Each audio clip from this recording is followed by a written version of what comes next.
Happy Hanukkah. Welcome. Thank you. Happy holiday. Thank you for having me, Nikki. You know, it's interesting because we went through so much at the time on just the anti Semitic rants at the UN, everything that they were doing that was what I called Israel bashing.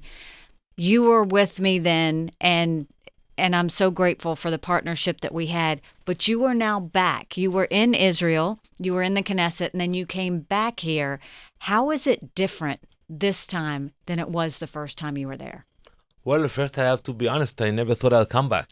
After 5 years, it's more than enough. I finished my term. It's like punishment. I wrote a book. I went back to Israel, got reelected, and I thought that's it. I will come as a tourist to New York. But October 7th changed everything in Israel.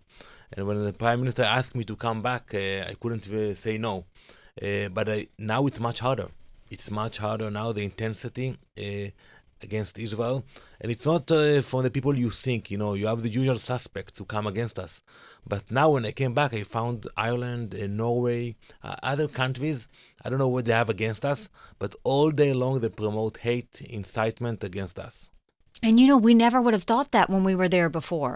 I mean, to have countries like that, to get them to vote with us or not vote with us is one thing, but to outwardly being anti-Israel is something that, you expected that from the Arab countries. You didn't expect that from anybody else. Exactly, and unfortunately it became very popular to be against Israel today. It starts from the Secretary General of the United Nations, and it goes to the bureaucracy of the UN, and now also to the member states. We still have friends, we appreciate that stand with us, but it's becoming harder to be a friend of Israel. And when you stood there, you had the moral clarity not to be afraid, and many countries followed the US when they saw that the US is defending Israel so strongly.